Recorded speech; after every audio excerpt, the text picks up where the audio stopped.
जय श्री माताजी। ऑनलाइन उपस्थित सभी साधकों का हम स्वागत करते हैं। सर्वप्रथम सामूहिकता में कुंडलिनी चढ़ाकर बंधन लेंगे।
तीन महामंत्र और श्री गणेश मंत्र का उच्चारण करेंगे।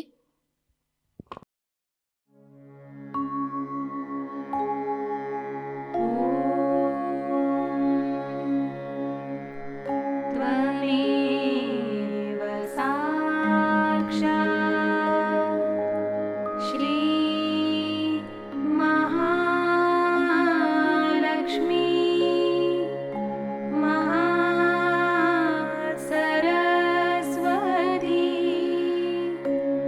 महाकाली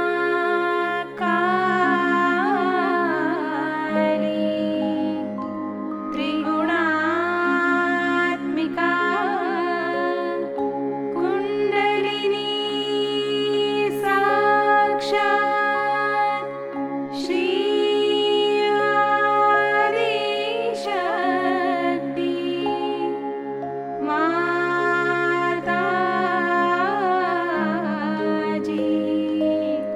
श्री निर्मला देवी नमो नमः।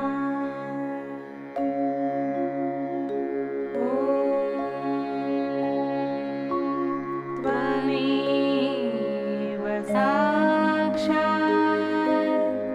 श्री कल्की साक्षात् श्री आदिशक्ति माताजी श्री निर्मला देवी नमो नमः।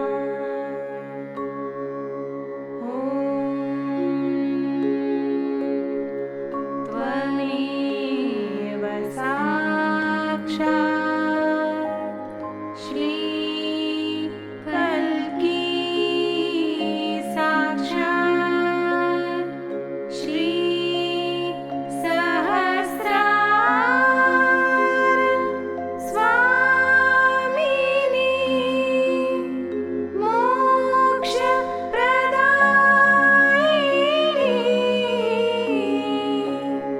माताजी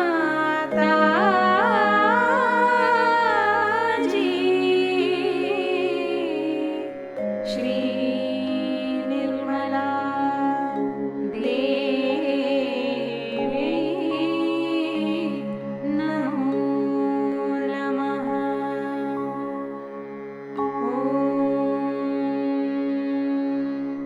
त्वमेव साक्षात् श्री गणेश साक्षात् श्री आदिशक्ति माताजी श्री निर्मला देवी नमो नमः।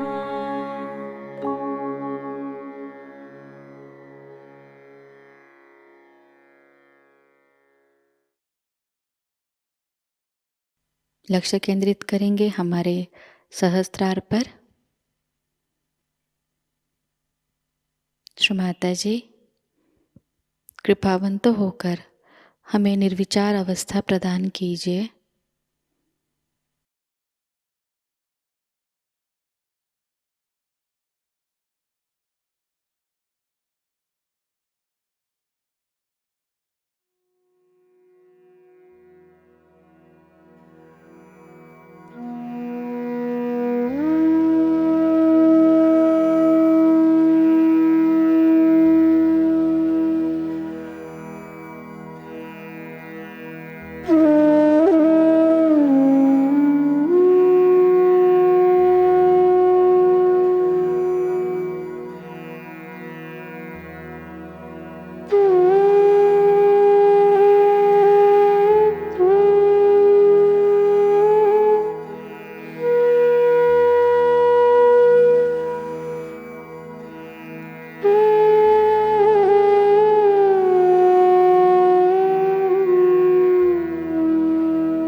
इसी अवस्था में हम परम पूज्य श्री माताजी की अमृतवाणी को ग्रहण करेंगे।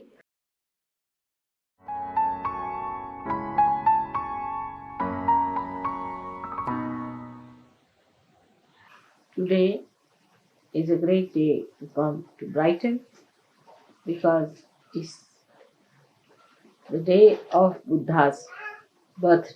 Today is Buddha's birthday, Lord Buddha's birthday. You all have heard about his birth and that his mother dreamt of an elephant, of a large white elephant, before the birth of Buddha. And then it was predicted that a child will be born in your family who will be either a great saint or a very great king, as in Sanskrit called Chakravarti, means the one who is the ruler of the whole world. So the father got worried and he thought he must get the son involved into the family life, into material life, and give him all the pleasures of life. So he built a very special place for him, beautiful palace to live in. And where he got married to a girl called Yashodhara, was a very, very beautiful woman, gave him all the pleasures of life, everything that he could do to entice this boy away from asceticism. Also, you know the story of his going one day on the road, how he found three types of people, and how he felt that why a person should become old, why should a person suffer in life, and why should people die. So all these three things put an inquiry into himself, and he started trying to understand why these things happen to human beings. With this, the inquiry started. So he reached a point where he could not bear any more the comforts and all the attachments that were entangled around him by his father. He had a son whose name was Rahul, and he left the son and the wife in the search of the truth. Now, he started from a wrong end, I should say, for the search of the truth, because he wanted to know why there are miseries in the human beings. And so he started from collective towards the set. When we see miseries all around us, many people have seen, they say, what about others? Will everybody get realization? Will everybody will have this? You see, this comes from the wrong end, I feel, because first of all, we must know, are we all right? Are we perfect? Are we full of joy? Have we received the absolute knowledge? If you start from this point, it's always better. Because he started from the wrong point, searching it from the collective, to remove the miseries of the people, he had to go in a very roundabout. So he read all the books and Vedas, and this he went to big pundits, to all the great knowledgeable people, to meet them, to ask them the answer why there are these three things. That is, the yoga is the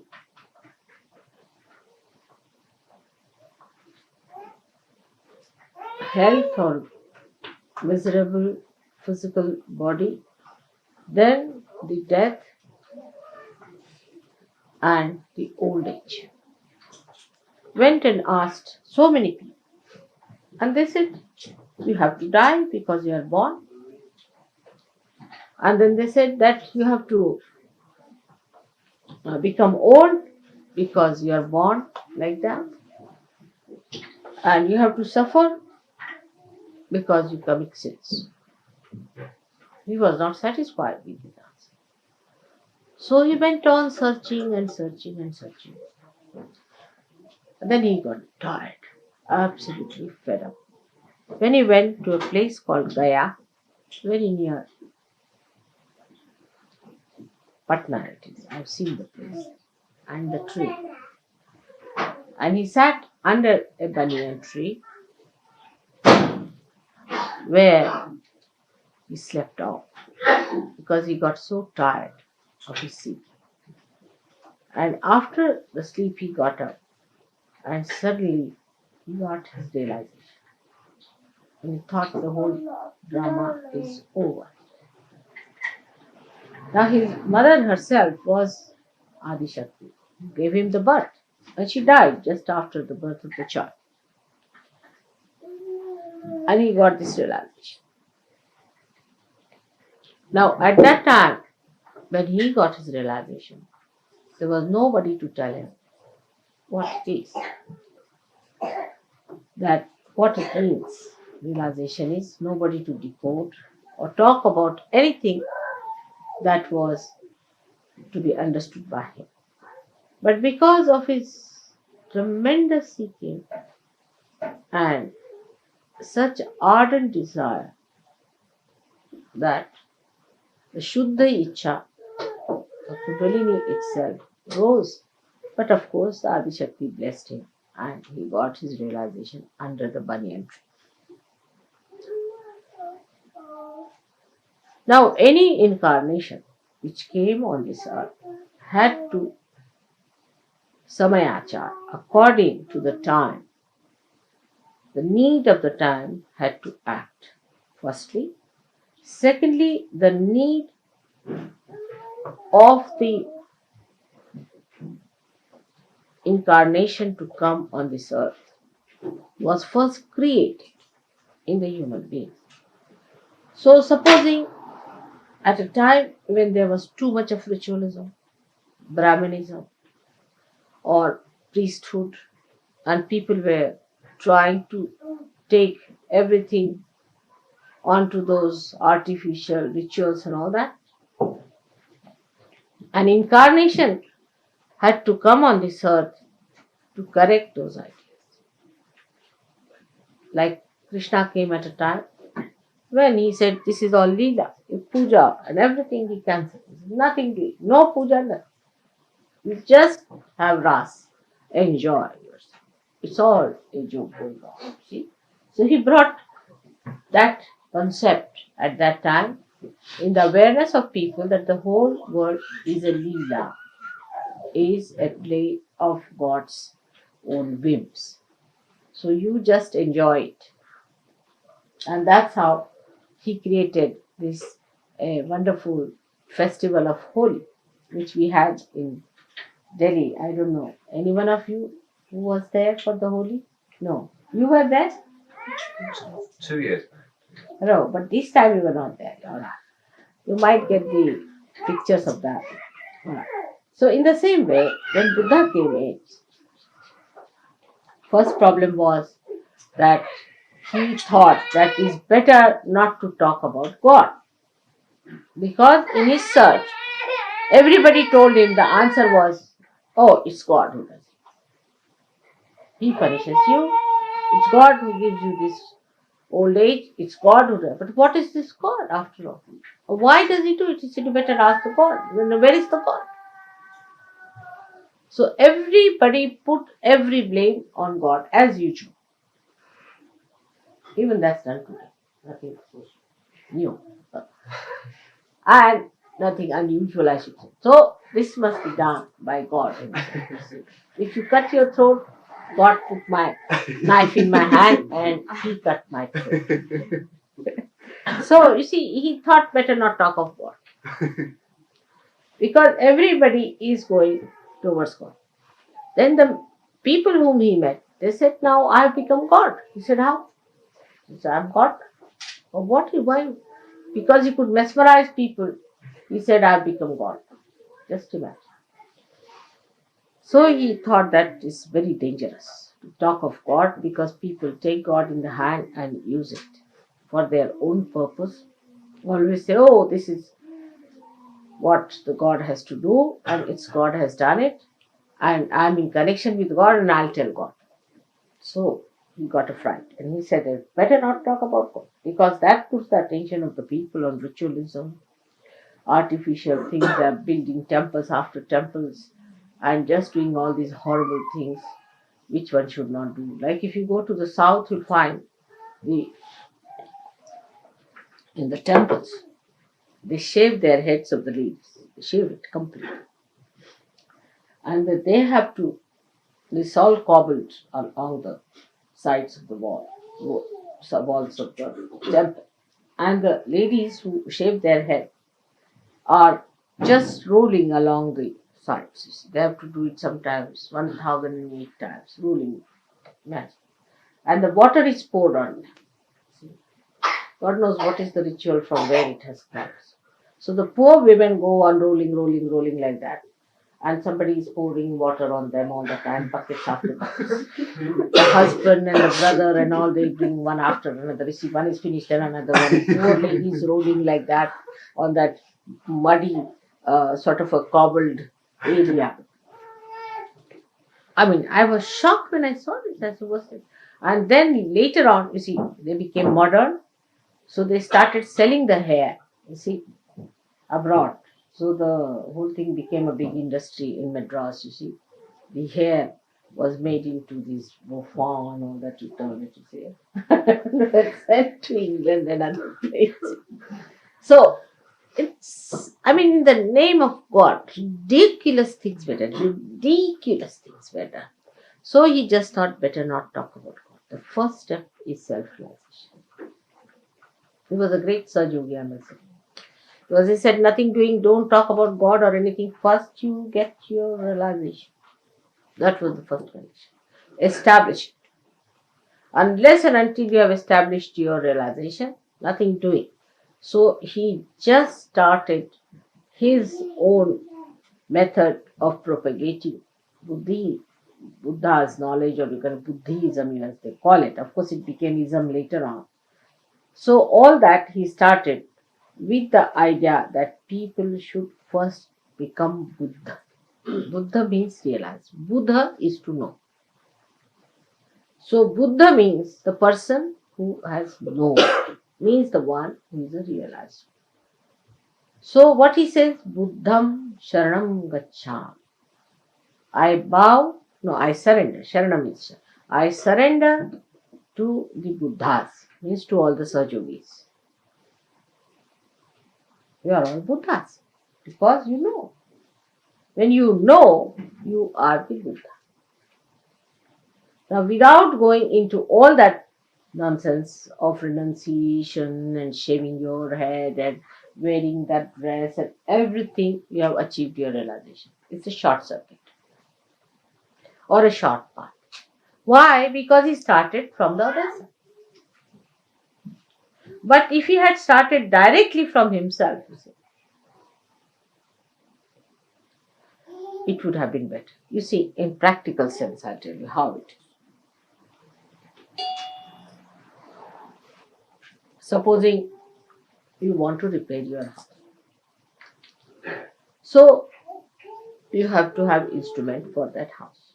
But supposing you are worried about all the houses of the world and you start repairing. Neither you will repair other houses nor yours. So first you must practice on yourself. Put your attention to yourself. It also is a method by which you avoid seeing the point, seeing the reality.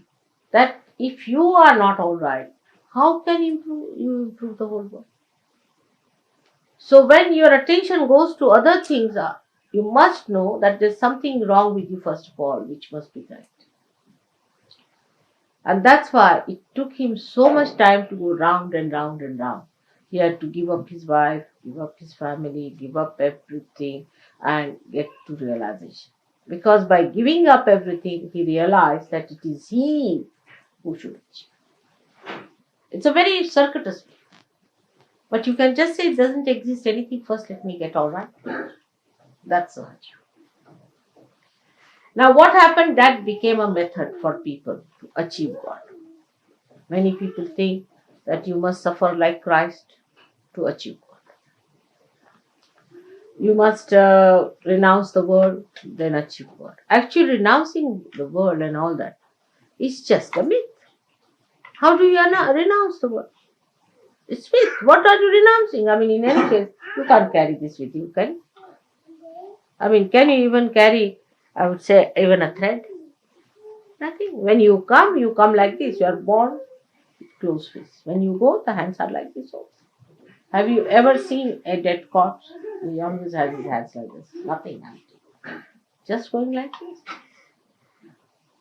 So you don't take anything from here. So this renouncing this, I renounce that, I renounce that, I give up this, I give up my wife, I give up that.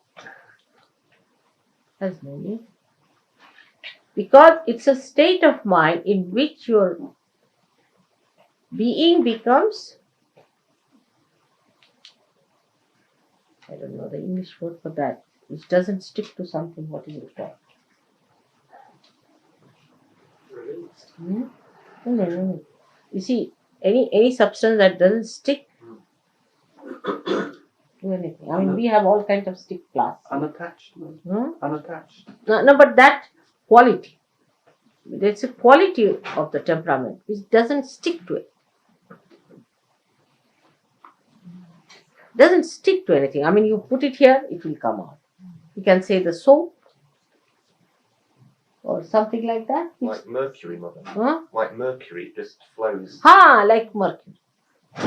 But mercury also you can apply sometimes with heat. But this is something beyond mercury. It's absolute. Which doesn't stick to anything. You see? You just become like that. Oh, you do wear this, you wear that, you have this, all right. You are never. The name of the goddess is Nirmama. Nirmama. That for her nothing is her own. You see, she doesn't stick to it. She is in everything, but she doesn't stick to anything. For example, now see the light here. It's not sticking to anything, it exists by itself. Doesn't stick to anything. This is the nearest you can say, it doesn't stick to anything. Anything tries to stick it, you see, gets burnt. That's a good idea. So this is what it is. This is called an enlightened person. Doesn't stick to it. And whatever tries to come very close gets burnt off. So such a person is not attached to anything. But that's not a mental thing that you can do that, oh, I'm not attached to you. See, it's very common in this country, especially, I hate you. But you can't hate anyone. How can you? And nor can you love anyone because the attachment cannot give you both the qualities. You see, because you are attached to someone, you say that you hate, simultaneously you are loving that. Because these are the dual qualities of attachment. See? So once you have attachment, you have both things. One moment you hate, another moment you love, another moment you hate, then you love and you don't know what's the matter with yourself. But the thing is, the quality of the mind is such that it is either getting attached mentally or either getting detached mentally. But actually, anybody say you love someone very much. No, you don't even die together. Whatever you may try, you cannot die together. One person has to die earlier, another has to die later. So the answer to his question that he asked was, why all these things are caused? So he said, it is because of desire. Because of human desire, all problems are caused, like the death, like the old age, or the sickness are caused by desire. Now see in Sahajayoga language how we should understand him. Is the desire, as you know, is the left side. Left side gives you death. When the left side is very much used, you get to death ultimately when it is exhausted. When the left side is out, desire, you also get sickness. And when the left side is used too much, you get your old age. Of course, the right side is the one which does it, but the left side is the originator. If you have no desire, you won't go into the right side. First is the desire. The starting point is the desire. He reached the point all right, but he didn't clearly say what desire means. Desire means the left side. When we have the pure desire, which is the Kundalini, then all these things are neutralized.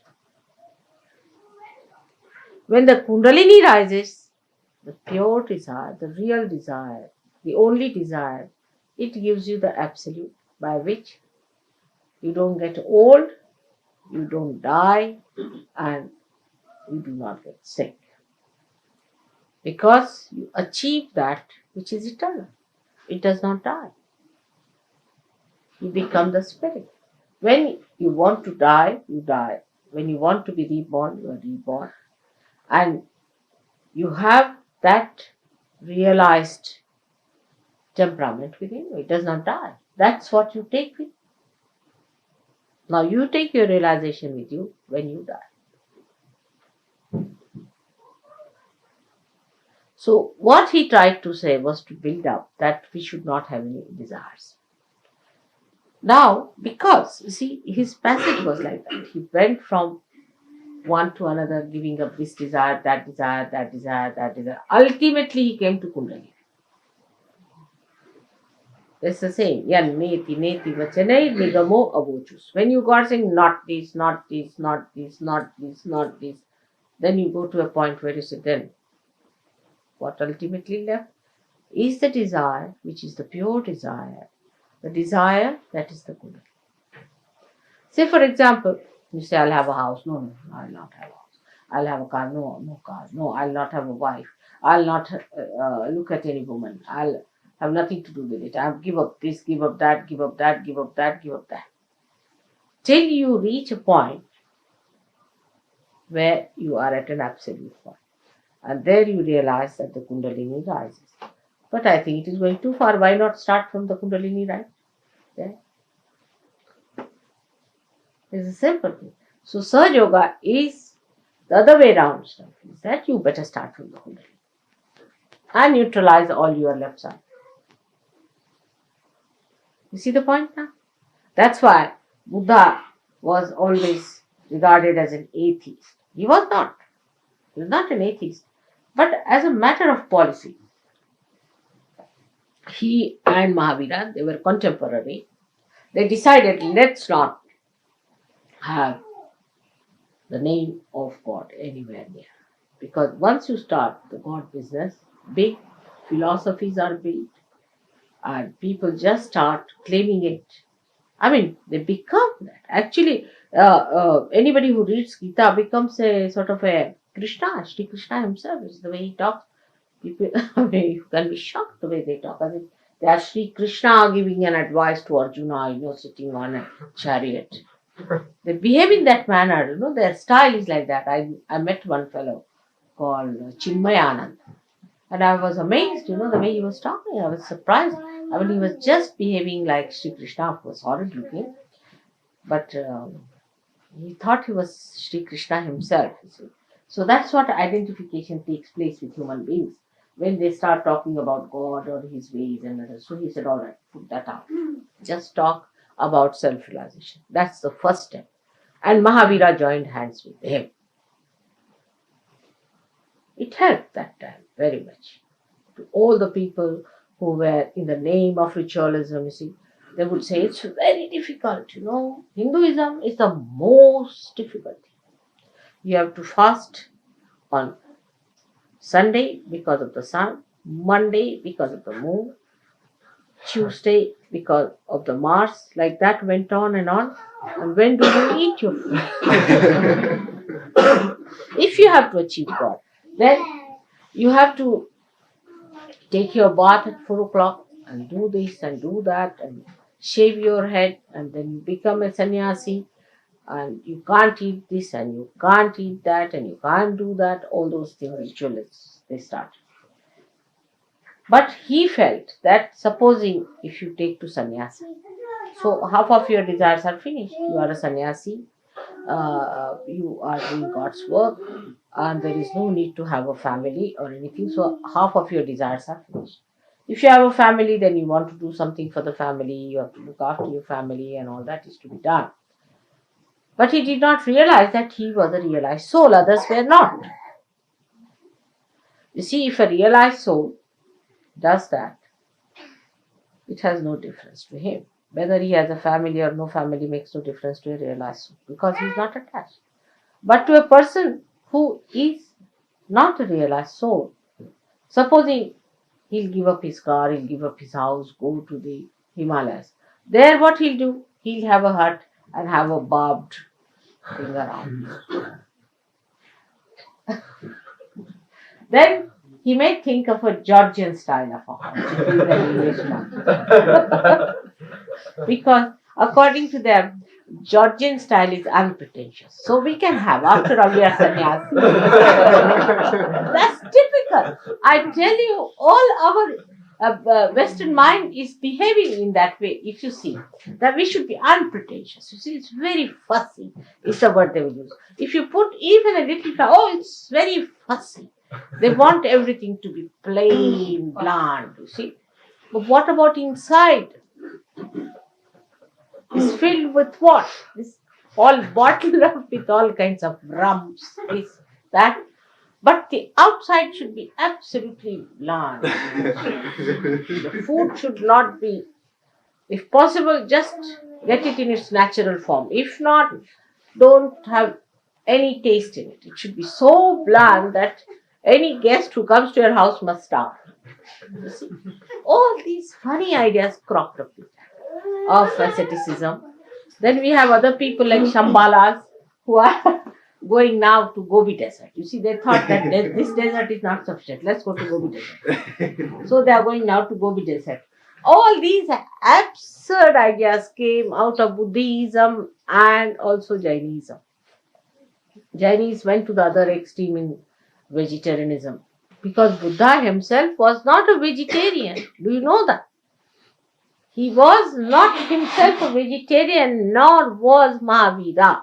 You'll be surprised. Vegetarianism for them was a philosophy. It was not a sort of a thing where you don't eat meat and all. Because Buddha himself died when he went to one of his disciples who was a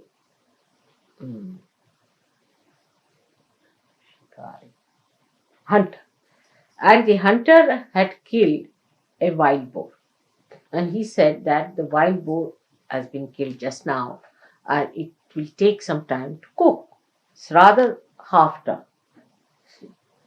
I mean, he being an Indian, he could not eat that half done thing and he got diseased I think this liver or something got into problem and he died of that. See? I mean, I can't eat half done myself, you see. This is half done now. Half done is a horrible stuff, but we eat because it is unpretentious, you see, or some sort of a thing. People have idea it's not, it's very next to the nature. You see, this is what is coming, but is all deliberate. You are attached inside. Outside, if you behave like that, you are not going to become that. Like hippies have an idea if they live like primitive people, then they become primitive. You cannot, your brain is modern. Just by living, you see, wearing a wig like a hippie, can I become primitive? I cannot, my brain is modern, you see. That's what people don't understand, that we are too deliberate. And all these deliberations can be only reduced if your self comes into your attention. Otherwise, all these are just our mental projections. So all this sannyasa and all these ideas came. Gradually, everyone who came on this earth, people have really made a mess out of them. And Buddha's mess has gone to such an extent that if you see that, you'll be shocked. It went into many formations. But I heard from my son-in-law that he went and visited some of the caves where the very early Buddhists lived, in the caves, because They were not supported by kings or anything, so they had a very bad time. And they used to live in the caves. And what my son-in-law told me, that in the caves there are writings in Sanskrit, in Pali, and in Indian script, saying that it is the spontaneous happening that can bring forth the self-realization. He's got that photographed. So it's coming forward. You see, so they knew about the Sahajayoga. They knew about it. But then, as every religion has gone into a mess and a lot of funny sort of, we can say, the funny sort of expressions. Also, Buddhism has gone, became Mahayana, Hinayana, all sorts of things. But one of them was called as Viditama, who ran away from India, settled down in Japan, and he started the Zen system of religion, which he kept to the spontaneous happening. That's one was preserved. Another was the Lao Tse style, who did not talk of God and of Buddha, but of Tao itself, the energy, or we can say about the Adi. So these two good things came out of it. While they searched back into the history of China, and they found out the Adi Shakti lived many years back there as Kuan Yin. And that's how Kuan Yin was established as a goddess for many Buddhists. Now then, Buddha also got into another form because there was a big competition between Hindus of those days, and the Buddhists. So they wanted to form. For ordinary people, it's very difficult to understand the philosophy. So they thought that we should have Buddha expressed as he has been and he will be. So they formed their, see, as you say, he's a Maitreya is going to come, the future Buddha is Bodhisattva, and they started making his statues and everything. So they made Buddha as the god and started using him to represent the divine power, giving him forms and things. And like that, many things happened. But Buddha himself was so much frightened of the ritualism that they said, you should not worship anything, you should not build any temples. So, you see, the loophole was found out. If temples are not to be built, we'll build stupas. Now, in the stupas, they put the tooth of Buddha. Of course, that was sensible to do, I must say. But of course, Buddha had said not to do it. And they put it there. He had two disciples called as Sariputta and Mugala. They were very good disciples of his. And their bones were collected after they were burnt out and were put in the stupas. That was something definitely sensible to put them there. Of course, the bones and all these things should not be disturbed because it's not good. It creates a problem for the body. But at least if they have put it there in the Mother Earth, it would have been all right, but they put it in caskets. Now, the first casket was made of wood, the second of silver, the third of iron, the fourth one of wood, sort of thing, mummified those things. But that was a very wrong thing to do because if you go on keeping like that, some parts of the body of these great people, it can hamper their rebirth or their body which they want to again incarnate. But hair is all right or nails are all right, but you shouldn't keep the part of their body like that. And this kind of thing gave another nonsensical ideas to horrible human beings. What they did, that they thought that if we have to keep some part of the person who died like divine person, why not we cut the hand of someone and like that. So in Tibet and all these places, especially in Ladakh, see, they used to cut the hands of the people when they died, and big ritual for the dead, and then they started going towards the dead. So they started moving towards the left side. Most of the Buddhists moved to the left side which was absolutely prohibited by Buddha, because he is on the right side. He said, cut down your desires. Do the karmas without the desire. This was his idea. Activate your right side without the desire. This was his philosophy. But all of them are left side. They have desires, not only desires, but whatever they do it out of desire. Like the worst is like the Japanese. They think that you can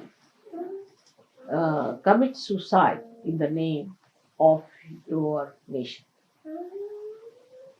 With this desire, they will commit suicide. To save their country, they can commit suicide. I mean, it is absurd.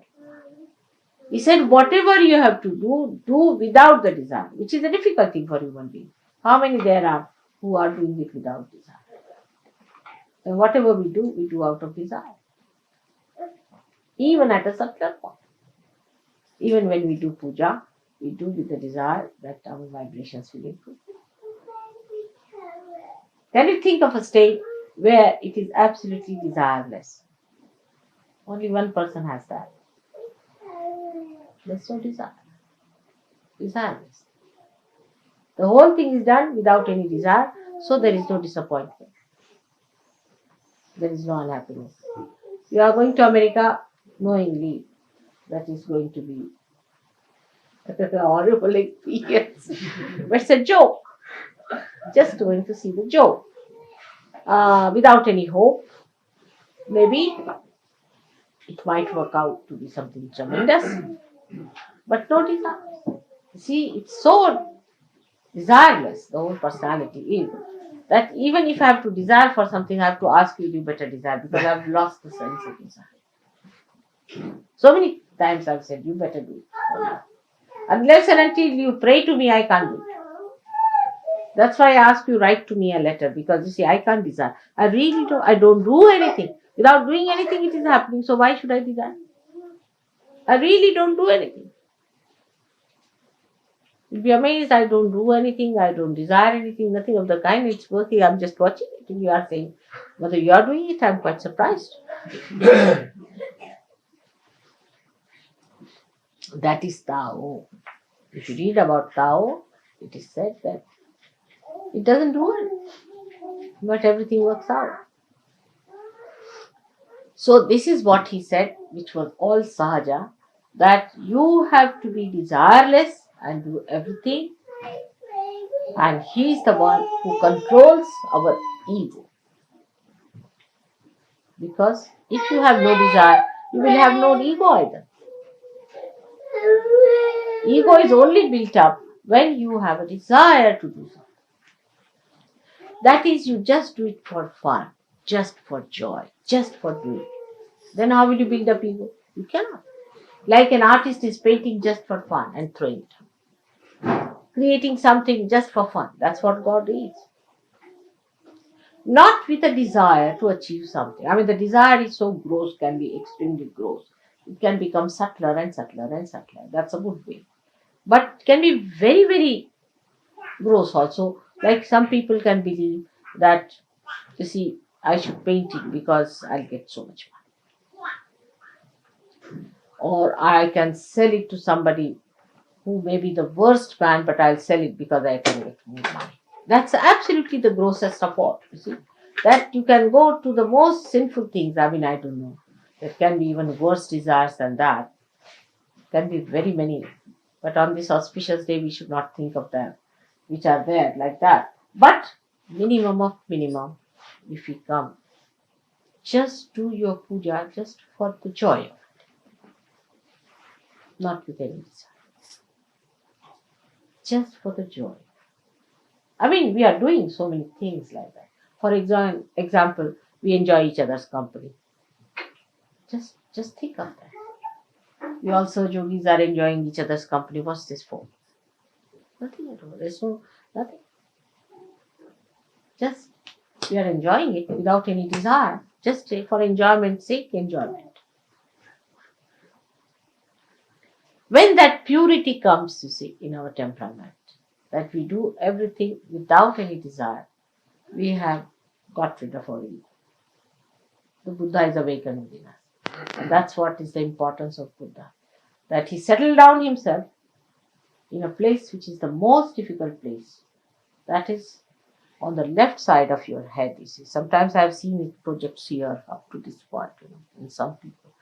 They get such a terrible pain, pulling it out from there. Can't imagine. So this horrible point, which is so funny, it is sometimes it can blow up like that. You see, sometimes it can pierce through. It's a horrible one, which all of you have developed quite a lot, you see. And it takes its forms in different ways and methods. For that, we have to say, Buddham Sharanam Gaccha. Means we surrender ourselves to Buddha. Then what does he say? The second one is very good. Sangham Sharanam Gaccham. I surrender myself to collectivity. Sangham. Sangha is the collectivity. I surrender myself to collectivity. Ego goes down. First of all, Buddha, who is sitting, who is the deity, which is the enlightenment, you say, I surrender myself to Buddha. Secondly, you say, I surrender myself to collectivity. Egoistical people cannot surrender. So, I surrender myself to collectivity. So, we say, Sangham Sharanam Gaccham. It is to Virat. It is the third one. Buddham Sharanam Gacchami, Sangham Sharanam Gacchami. The third one, Dhammam Sharanam Gacchami. Dhammam Sharanam Gacchami. Dhamma means the religion, the balance. I surrender myself to religion, which is essence of it. Or you can put it the other way down, that Buddham Sharanam Gacchami, Dhammam Sharanam Gacchami, Sangham Sharanam Gacchami. That's all. If you have achieved it, then we can talk of God, not before that. So these three things are to be achieved. We would put it in a Sahajayoga way like this. First of all, Dhammam Sharanam Gacchami. I surrender myself to my virtues. All desires can be surrendered to your virtue. Is it virtuous to do like this? You can. If you are brought up that way, you will just not do it. You will have no desires to do something that is not virtuous and righteous. You will just not do it. So, Dhammam Sharanam Gacchami. Then you should say Buddham Sharanam Gacchami, means I surrender myself to my enlightenment. This is the second state when you are ascended. Surrender myself to enlightenment. Enlightenment that I have got to my spirit. It's the spirit who is going to guide. No more my physical, mental, emotional, nonsensical temptations. But what is the spirit? And thirdly, the Sangham Sharanam Gacchami, to the collective, to the whole, to the Virat. This is the way we have to work it out. So ultimately reach the same point, that let me start it from myself.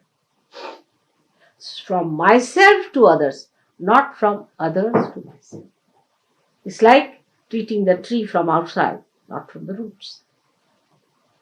But Sahaja Yoga treats you from the roots. First you get your realization, alright? Then you learn how to surrender yourself to your dharma.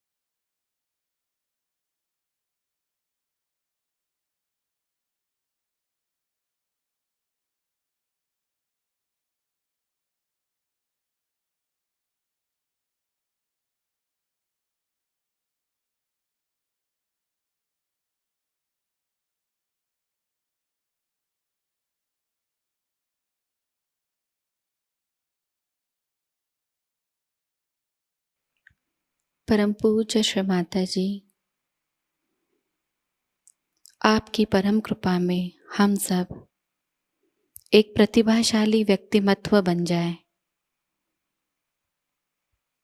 Shri माताजी, आपकी परम कृपा में हम सब आपके श्री विराट स्वरूप के अंग प्रत्यंग बन जाए। अपनी ध्यान धारणा और सामूहिक कार्य की तपश्चर्या से हम श्री आदिशक्ति के एक प्रभावी और प्रभावशाली माध्यम बन जाएं।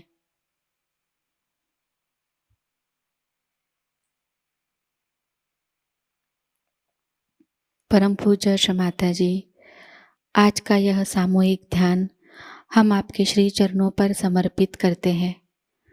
कृपावंत होकर हम सबको और इस संपूर्ण विश्व को आशीर्वादित कीजिए।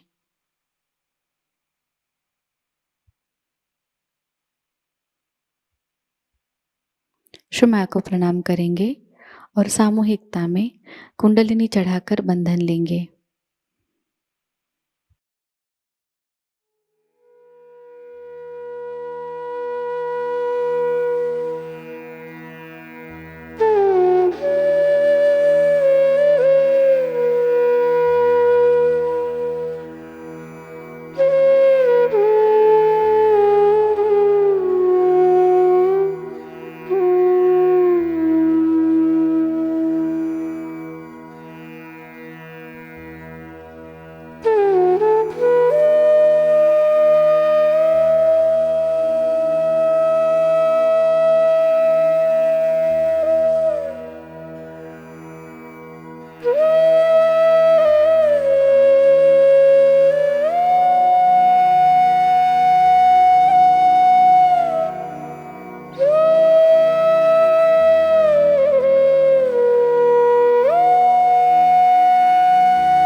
आज का यह ध्यान केंद्र यही संपन्न होता है।